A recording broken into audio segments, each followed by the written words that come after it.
탁구장 한쪽 구석, 오래된 체육관에서 이정순 할머니는 조용히 바닥을 쓸고 있었다. 그때 날카로운 목소리가 정적을 깼다. 대충 청소하시고 빨리 나가주세요. 내일 중요한 시합이에요. 아이들 구청 대표에서 떨어지면 책임지실 건가요? 오성호 감독이었다. 그의 말투는 명령조였다. 고개를 숙인 정순이 조용히 말했다. 하지만 지금은 제 청소 시간인데요.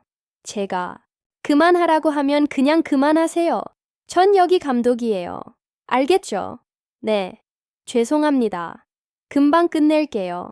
그녀는 말없이 걸레를 더 세게 쥐었다. 손끝이 시큰거렸다. 그 모습을 본 몇몇 아이들이 힐끗 바라봤다. 그러다 한 선수가 탁구공을 굴려 그녀 쪽으로 던졌다. 아이고, 죄송해요. 근데요, 할머니, 빨리 나가주세요. 저희 연습해야 돼요. 박성호 주장 특유의 비웃는 말투였다. 이게 탁구공이에요, 탁구공. 그냥 청소만 하지 말고 뭘 중요한지 좀 아세요. 지금 할머니가 얼마나 방해가 되는지 모르시나 봐요. 정수는 아무 말 없이 무릎을 꿇고 공을 주었다. 손이 약간 떨렸지만 아무도 눈치채지 못했다. 그녀는 조용히 공을 탁구대 위에 올려놓았다. 눈빛은 고요했지만 마음 깊은 곳에 묻힌 상처는 드리워져 있었다. 이제 그만 나가주세요. 오성호 감독의 말에 정수는 고개를 끄덕였다. 내일 다시 오겠습니다. 작고 떨리는 목소리. 그러나 체념이 담긴 그 말은 분명했다. 선수들은 기득거리며 웃었다. 정수는 조용히 청소 도구를 챙겼다. 주름진 손에 빗자루와 걸레를 들고 천천히 문 쪽으로 걸어갔다. 그 순간 구석에 앉아있던 손자 태어가 모든 걸 지켜보고 있었다. 그의 눈에는 참을 수 없는 분노가 가득했다.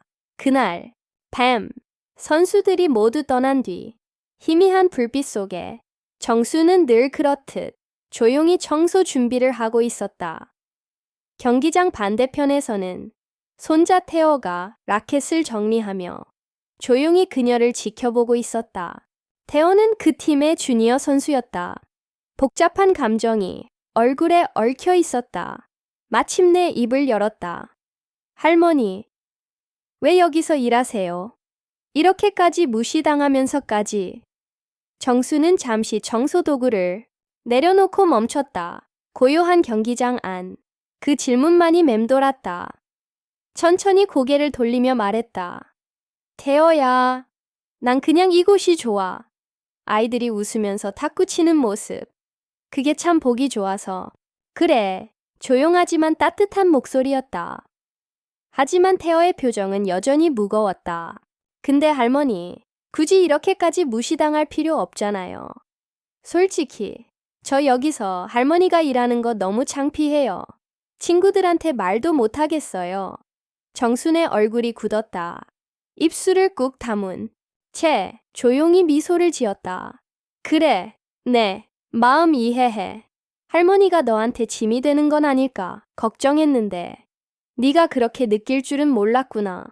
그제야 태어는 자신의 말이 얼마나 큰 상처였는지 깨달았다. 아니요, 그런 뜻이 아니었어요. 그냥 힘들었어요.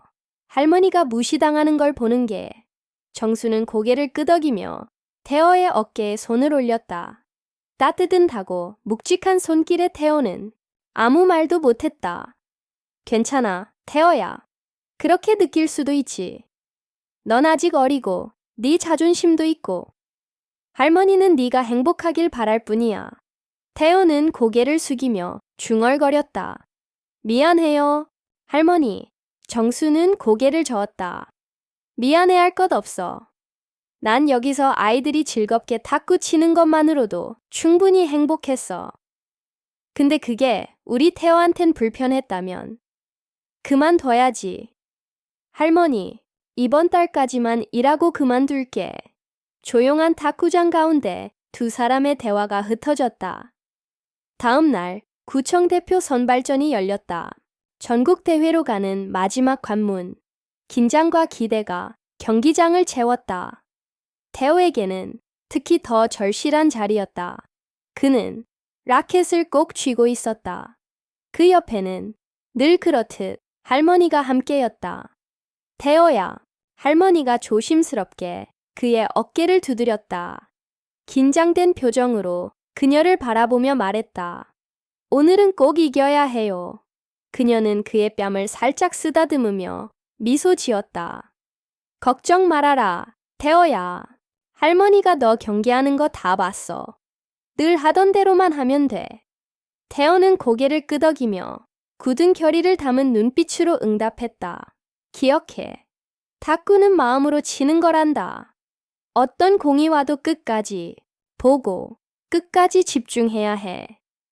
포기하지 않으면 공도 널 배신하지 않을 거야. 할머니의 조용한 조언에 태호는 잠시 말을 잃었다. 이내 깊게 숨을 들이마셨다. 그의 눈빛이 단단하게 빛나기 시작했다. 네, 할머니. 끝까지 집중할게요. 그러나 경기 직전 경기장 전체에 불길한 기운이 감돌았다. 오성호 감독이 급히 태호에게 달려왔다. 태호야, 큰일 났다. 태호는 직감적으로 상황이 심상치 않음을 느꼈다. 무슨 일이에요? 민규가 연습 중에 발목을 삐었어. 병원 가야 한대. 오늘 경기는 못 뛴다더라. 태호의 얼굴이 창백해졌다. 민규는 그의 복식 파트너였다. 몇 달을 함께 준비한 전략이 그 파트너 없이는 무너지는 셈이었다. 그럼 다른 사람으로 바꾸면 되잖아요. 명단은 이미 제출됐고 대회 규정상 경기 전에 수정이 안 돼. 명단에 없는 선수는 못 나가. 태호는 멍한 눈으로 바닥을 바라보았다. 가슴 안에서 뭔가 무너지는 소리가 들리는 듯 했다. 그럼 어떻게 해요? 감독은 잠시 망설이다 말했다. 후보로 한 명 등록해 두긴 했는데. 누군데요? 누구든 괜찮아요. 할머니다. 태호는 얼어붙었다. 그 말은 너무 잔인하게 느껴졌다. 할머니요. 저보고 그냥 포기하라는 거죠. 이 경기를 위해 얼마나 준비했는데. 그때 익숙한 목소리가 뒤에서 들려왔다. 태호야, 내가 한번 나가볼까?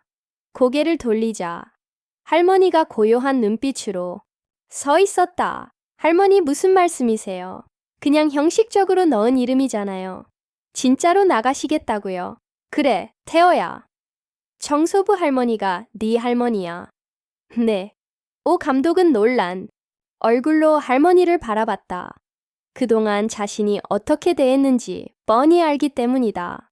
할머니, 정말 죄송합니다. 이정순 할머니는 부드럽게 웃으며 말했다.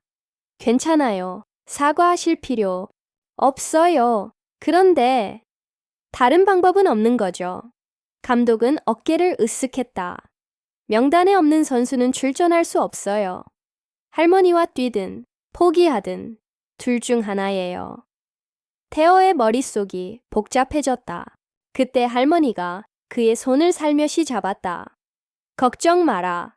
할머니, 탁구 좀 쳐봤다. 그 순간 태호는 할머니 손에 단단하게 박힌 굳은 살을 처음으로 느꼈다. 왠지 모를 예감이 가슴 깊은 곳에서 올라왔다. 알겠어요, 할머니. 그냥 좋은 추억 만든다고 생각하죠. 무리는 하지 마세요. 그냥 저랑 같이 즐겨요. 알겠다. 같이 놀아보자꾸나. 경기장은 이미 흥분으로 가득 찼다. 탁구공 소리, 선수들의 발걸음, 웅성거림이 뒤섞였다. 그러나 할머니가 라켓을 들고 코트로 나서는 순간 모든 소리가 멈춘 것 같았다. 진짜야? 할머니가 뛰신다고? 설마 농담이겠지. 관중석에는 웃음이 퍼져갔다. 야, 태호 완전 미쳤나봐. 정소부랑 경기를 나간다고. 이거 영상 찍어. 경기 시작도 안 했는데 벌써 레전드네. 태호는 고개를 숙였다. 손끝이 떨렸다. 포기할까? 뭐 하는 거지, 지금?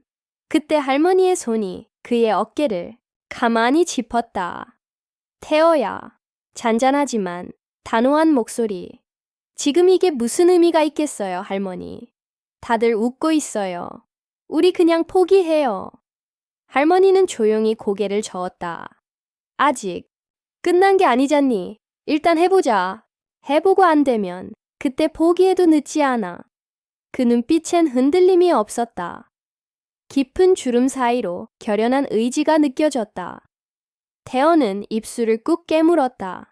주위의 조롱은 점점 멀어져 갔다. 마치 둘만 경기장에 남은 것 같았다. 그때 상대팀 두 선수가 등장했다. 분위기가 무거워졌다. 첫 번째 선수는 38세의 서진우. 전국대회 복식 우승자. 침착하고 강한 눈빛. 흔들림 없는 라켓. 그의 옆엔 24세의 박민규. 빠른 스피드와 감각으로 유명한 선수였다. 오늘은 손도 안 대고 끝내자. 상대가 할머니야. 형님, 빨리 끝내고 밥이나 먹으러 갑시다. 두 선수는 미소를 지으며 라켓을 가볍게 맞부딪혔다. 그 순간 서로를 압도하겠다는 결의가 조용히 라켓에 마찰음에 녹아들었다. 경기가 시작됐다. 첫 서브는 서진우였다. 그의 손끝에서 날아간 공은 날카로운 칼날처럼 네트를 가르며 빠르게 날아갔다. 공이 바닥에 닿기도 전에 태호가 몸을 날려 리턴했다. 공은 튕겨 나갔고 박민규가 재빨리 받아쳤다. 그 순간 그녀가 움직였다. 할머니 이정순.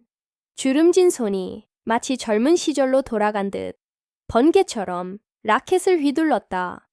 몸을 낮춰 바닥을 스치듯 기울였고 다음 순간 강렬한 스매시가 상대 코트를 향해 날아갔다. 박공은 정확히 박민규의 발 앞에 떨어졌다. 너무 빠르고 정확해서 그는 그대로 멍하니 공을 바라볼 수밖에 없었다. 옆에 있던 태호조차 당황했다. 할머니, 관중석 어딘가에서 탄성이 터졌다. 뭐야? 박민규는 당황한 듯 서진우를 바라보았다. 하지만 서진우는 조용히 고개를 저으며 웃었다. 운이 좋았네. 그럴 수도 있지. 다시 자세를 가다듬었다. 이번에는 박민규의 서브였다. 날카로운 회전이 걸린 공이 바닥에 닿기 직전 태호가 빠르게 반응해 정확하게 받아냈다.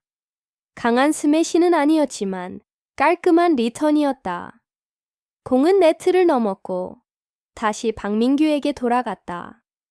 그는 주저없이 스핀을 더해 세차게 공을 휘둘렀다. 하지만 그 순간 할머니가 한 걸음 나섰다. 낮고 날카로운 드라이브. 공은 상대 코트 구석을 정확히 파고들었다. 날카로운 회전이 걸린 공은 박민규의 라켓을 피하듯 스쳐 지나갔다. 이게 뭐야? 박민규는 라켓을 내려다보며 믿기지 않는다는 듯 말했다. 이번에는 관중석 전체가 술렁였다. 진짜야? 할머니가 저걸 한 거야. 드라이브 각도 봐. 실화냐?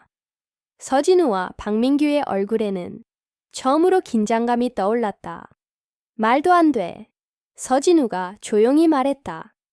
그러나 그의 눈빛에서는 더 이상 여유가 보이지 않았다. 경기는 계속되었다. 서진우의 빠른 서브, 태어의 날카로운 리턴, 박민규의 강한 스매시, 그리고 다시 그녀가 움직였다. 마치 시간이 느려진 것처럼 그녀는 정확한 타이밍에 공을 받아쳤다. 공은 완벽한 각도로 상대 허를 찌르며 떨어졌다. 점수 3대 0다. 경기장은 완전히 다른 분위기로 바뀌었다. 처음에 비웃음은 사라지고 혼란과 충격이 그 자리를 대신했다. 뭐야? 설마 선수 출신이야? 그 순간 할머니 이정순의 눈앞에는 현재의 경기장이 아닌 오래된 기억이 펼쳐졌다. 40년 전. 창밖엔 새소리가 맴돌고 부드러운 봄바람이 커튼을 살짝 흔들던 오후. 낡은 마룻바닥 위 오래된 탁구대 앞에 젊은 이정순이 라켓을 쥐고 서 있었다. 그녀 앞에는 어린 딸이 두 손으로 라켓을 꼭 쥔 채 반짝이는 눈으로 엄마를 바라보고 있었다. 엄마, 오늘은 내가 이길 거야. 딸이 자신감 가득한 목소리로 외쳤다. 이정수는 미소를 지으며 고개를 끄덕였다. 그래, 우리 수진이. 한번 해보자. 수진은 기세 좋게 공을 위로 던졌다. 공은 천천히 회전하며 내려왔고 딸의 작은 손이 힘차게 휘둘렀다. 탁! 공은 탁구대 위로 튀며 넘어왔다. 이정수는 본능적으로 받아쳤지만 딸의 기세에 맞춰 힘을 살짝 뺐다. 자, 받아라. 공이 다시 돌아왔다. 이번에는 약간 빠르게. 이정수는 재치 있게 스매시를 날렸다. 우와, 진짜 멋있다, 엄마. 저렇게 빠른 공도 칠 수 있어. 그녀는 고개를 끄덕이며 말했다. 연습하면 수진이도 할 수 있어. 중요한 건 공이 끝까지 어디로 오는지 절대 포기하지 않고 끝까지 보는 거야. 딸은 눈을 크게 뜨며 물었다.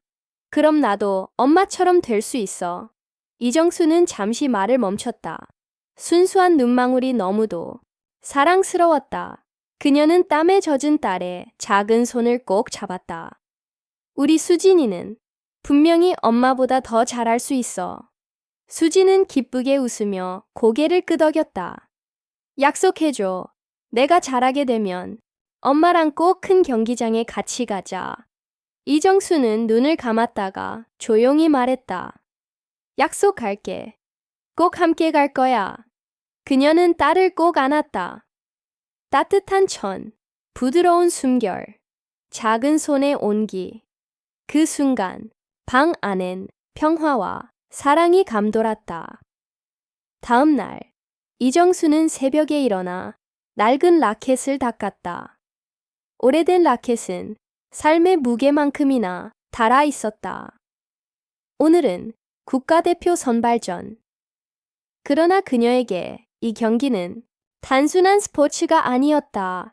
이번만 이기면 우리도 숨 좀 쉴 수 있을 거야. 그녀는 작게 중얼거리며 라켓을 꽉 쥐었다. 탁구는 그녀 삶의 유일한 희망이었다. 하지만 현실은 냉혹했다. 수진과 단둘이 살아가던 그녀의 삶은 점점 더 무거워지고 있었다. 생활비, 집세, 식비, 모든 것이 이정순의 어깨를 짓눌렀다. 이 경기를 이기면 국가대표로 선발되고 정부 지원금과 스폰서의 후원도 받을 수 있었다.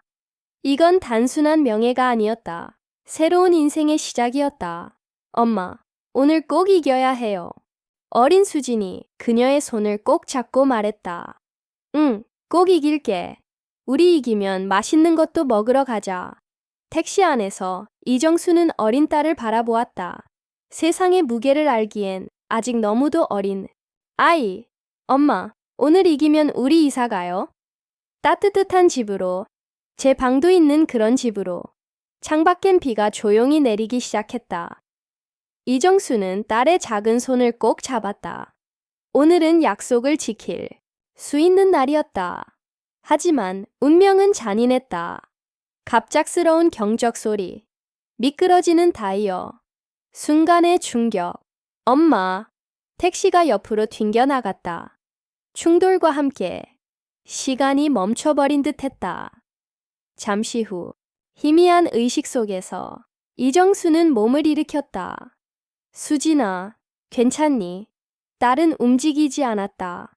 창백한 얼굴이 심장을 조였다.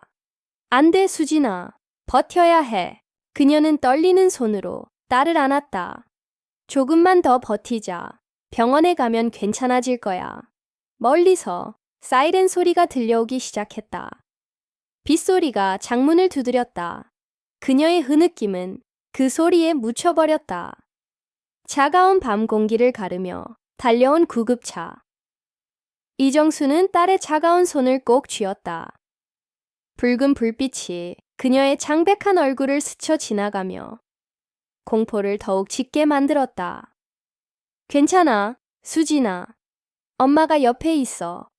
그녀는 간절히 속삭였지만 딸의 눈꺼풀은 다친 채였다. 작은 가슴이 미약하게 오르내릴 뿐이었다. 병원에 도착하자 의료진은 번개처럼 딸을 들것에 실어 응급실로 옮겼다.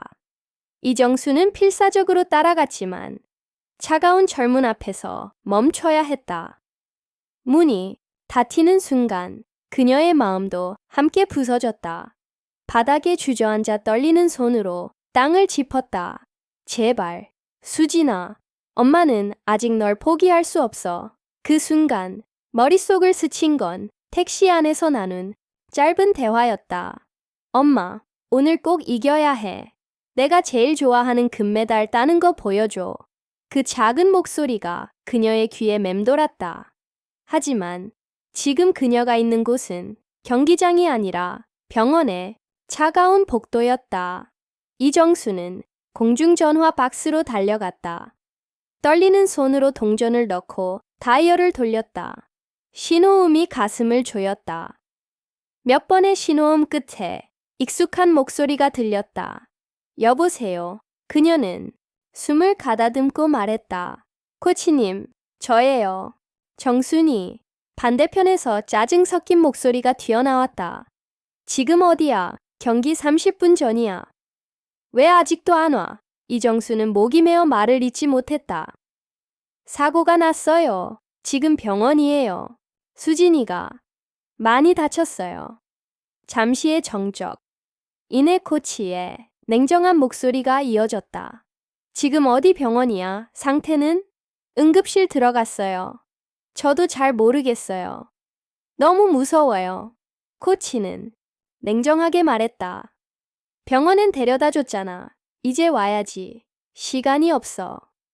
코치님, 수진이 옆에 있어야 할 것 같아요. 그 순간 코치의 말투가 차갑게 변했다. 옆에 있어봤자 뭐가 달라지는데? 지금 너는 경기장에 있어야 해. 이게 네 마지막 기회야. 이 경기 놓치면 끝이야. 너희 집도, 너 인생도 끝이라고. 그럼 딸이랑 행복할 수 있을 것 같아? 가슴이 찢어지는 듯한 고통. 하지만 맞는 말이었다. 이 경기를 이겨야 했다.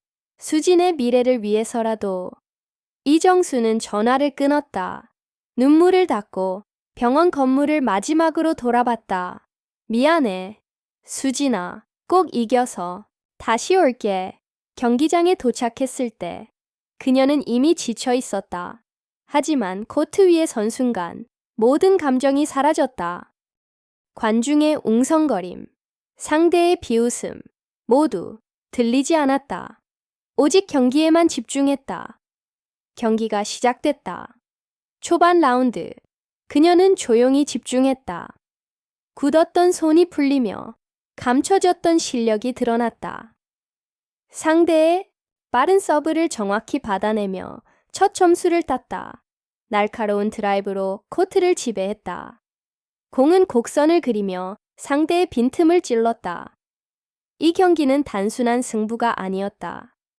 그녀가 잃었던 모든 것을 되찾기 위한 싸움이었다. 그리고 이정수는 이겼다. 숨은 거칠고 라켓은 땀에 젖어 있었다.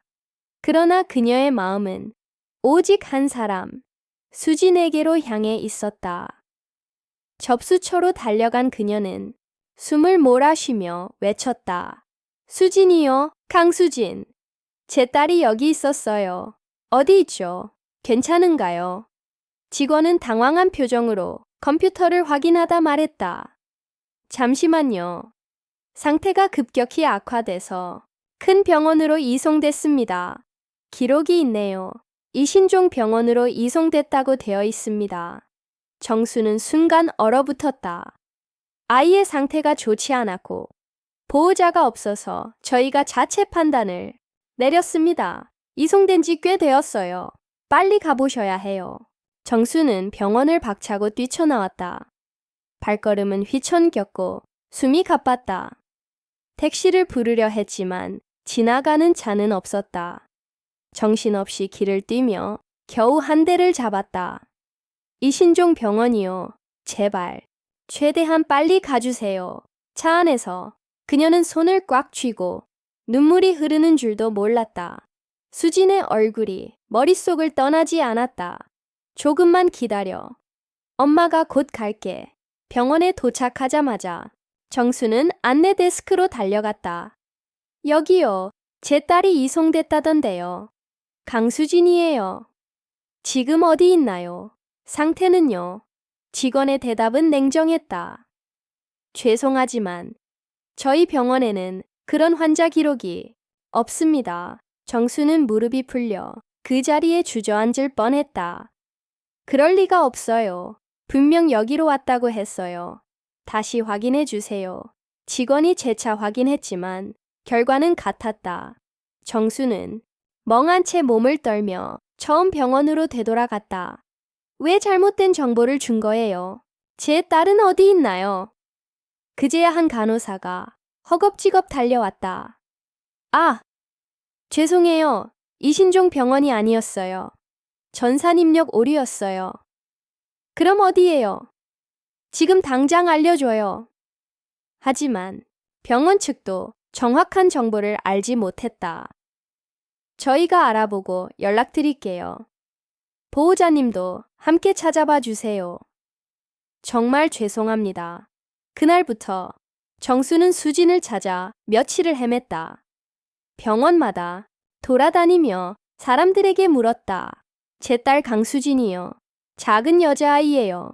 혹시 기억하시나요? 시간이 지날수록 희망은 멀어져 갔다. 병원도 점차 관심을 잃어갔다.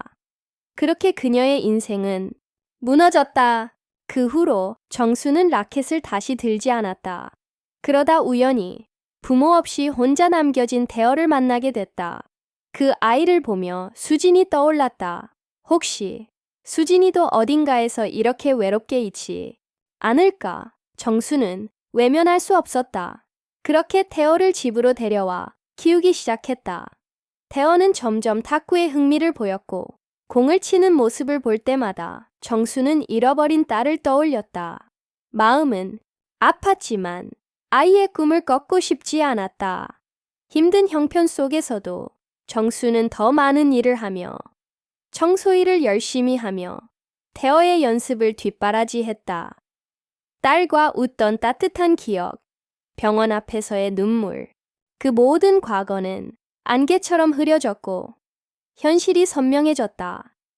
그리고 지금 정수의 손엔 다시는 쥐지 않겠다. 다짐했던 라켓이 있었다. 땀과 열기로 가득 찬 체육관. 관중의 웅성거림. 탁구공이 뛰는 소리. 복식 경기가 다시 시작됐다. 태어가 상대의 빠른 서브를 받아냈다. 공은 날카롭게 정수 쪽으로 향했다. 그녀는 몸을 낮추며 라켓을 휘둘렀다. 쾅! 완벽한 스매시. 공은 코트를 가로질러 상대 코트 한가운데를 찔렀다. 말도 안 돼. 저 나이에 어떻게? 관중들은 숨을 죽였다가 폭발적인 환호를 쏟아냈다. 태어는 믿기지 않는 눈빛으로 정순을 바라봤다. 할머니. 자신의 할머니가 이렇게 대단한 사람이었다는 사실이 충격처럼 가슴을 울렸다. 반면 민규와 서진우는 당황한 기색이 역력했다. 정신 차려, 서진우. 우리가 이길 수 있어. 하지만 다음 라운드도 마찬가지였다. 상대의 서브, 태어의 리턴, 서진우의 스매시, 그리고 정수의 강력한 드라이브. 공은 낮고 빠르게 상대 구석으로 파고들었다. 서진우가 몸을 던졌지만 이미 늦었다. 점수판 9대2온 관중석은 환호로 뒤덮였다. 정수는 깊게 숨을 들이쉬었다. 손에 쥔 라켓이 오랜 친구처럼 느껴졌다. 마지막 세트. 매치 포인트 전때 민규가 집중력을 끌어모아 강한 서브를 넣었다. 공은 태어 쪽으로 날아갔다. 태어는 떨리는 손으로 리턴. 공이 넘어가자 민규가 빠르게 스매시 자세에 들어갔다. 쾅! 강력한 스매시가 정순을 향했다. 모든 시선이 그녀에게 쏠렸다. 그녀는 흔들림 없이 공의 궤적을 따라갔다. 그리고 완벽한 타이밍에 리턴 스매시. 공은 박민규의 빈틈을 가르며 빠르게 코트를 가로질렀다. 경기 종료 덕 점수판 12호 완승 잠시의 정적. 그리고 아나운서의 외침. 충고팀 이정순, 이태호 선수 승리. 체육관이 환호로 뒤집혔다. 할머니, 진짜 멋있었어요. 태호의 눈에는 눈물이 고여 있었고 그는 할머니에게 달려가 안겼다. 정수는 조용히 그의 머리를 쓰다듬으며 미소 지었다. 그때 상대팀의 박민규와 서진우가 다가왔다. 박민규는 고개를 숙이며 말했다. 정말 한 수 배웠습니다. 대단하십니다. 정수는 고유한 미소로 조용히 고개를 끄덕였다. 그 순간 관중석에서는 더 큰 함성이 터져 나왔다. 모두가 믿을 수 없는 전설을 목격한 것이다. 경기가 끝났음에도 체육관은 좀처럼 조용해지지 않았다. 열기, 환호, 경이로움이 뒤엉킨 그 공간.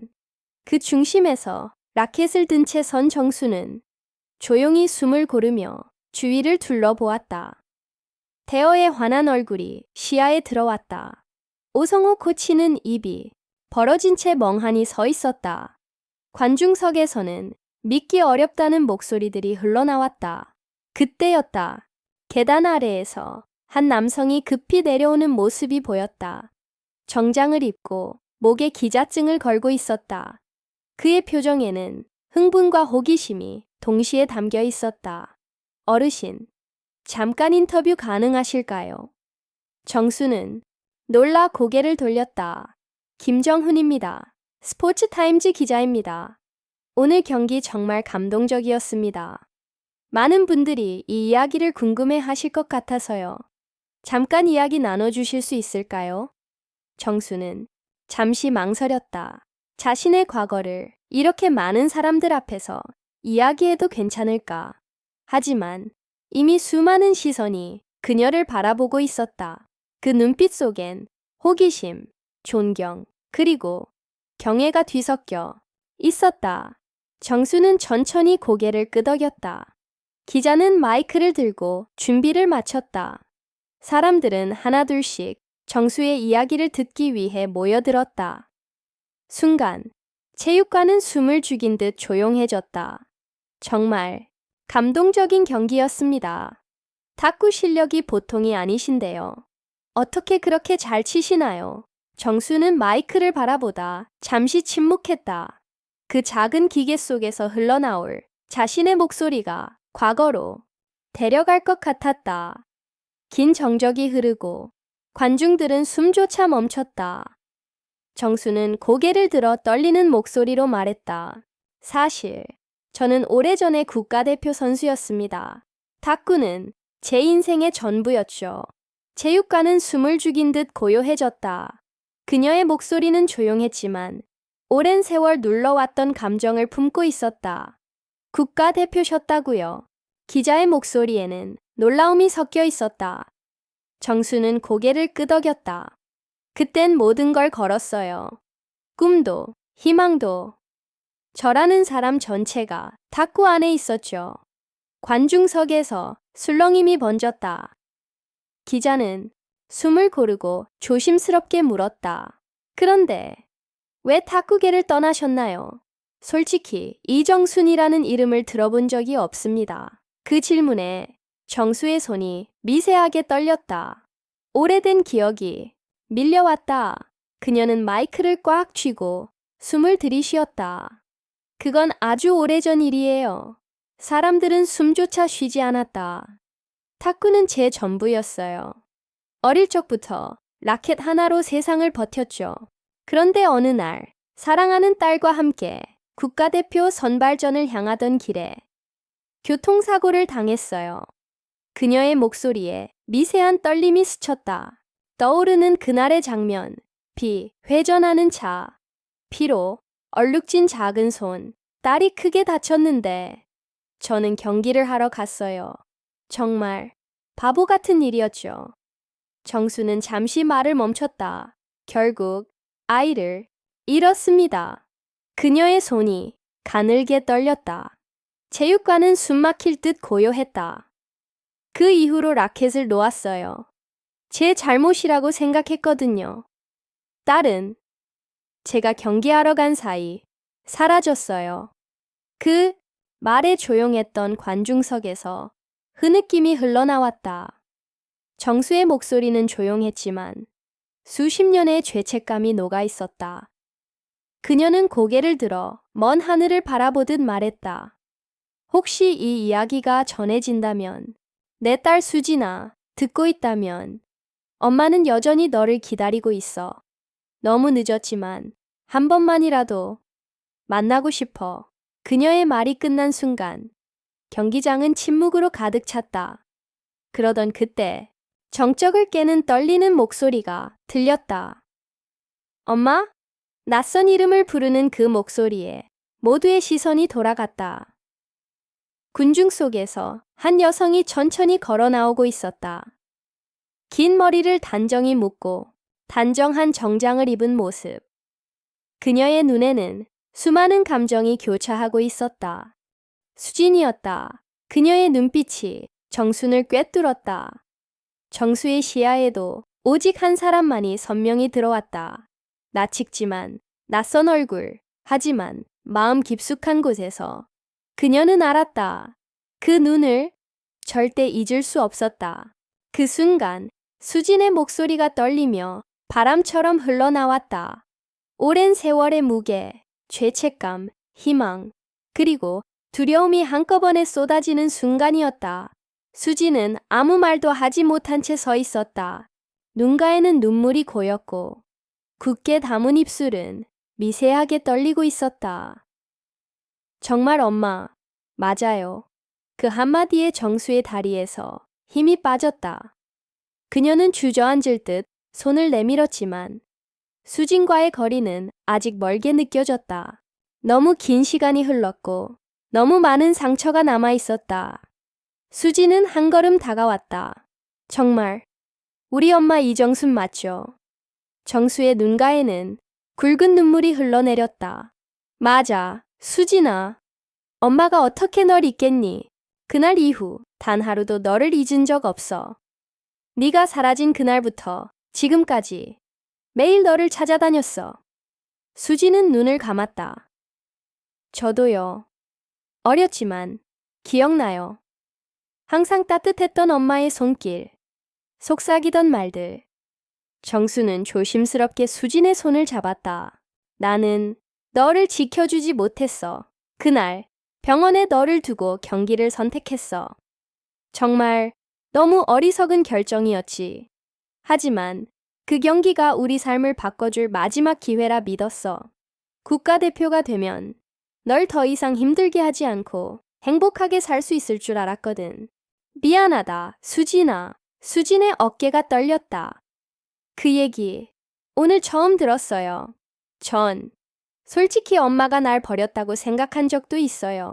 입양돼서 좋은 분들 밑에서 살았지만 마음 한쪽이 항상 텅 빈 느낌이었어요.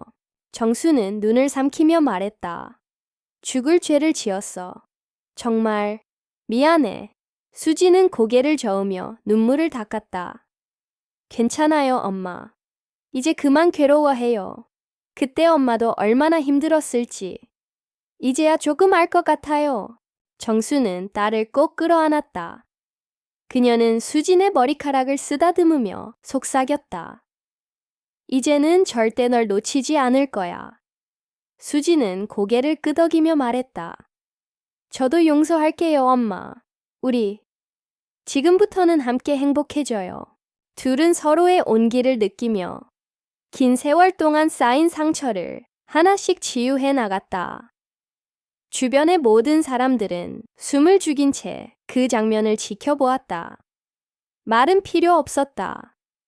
가슴 깊은 곳에서 전해지는 진심이 체육관을 조용히 감쌌다. 정수와 수진의 재회는 잃어버린 시간을 치유할 만큼 진실하고 뜨거운 순간이었다. 그러자 누군가 조용히 박수를 쳤다. 짝. 그리고 또 한 사람. 짝짝. 점점 박수는 퍼져나갔고 마침내 관중석 전원이 일어나 따뜻한 박수를 보냈다. 체육관 전체가 두 사람을 향한 축하로 가득 찼다.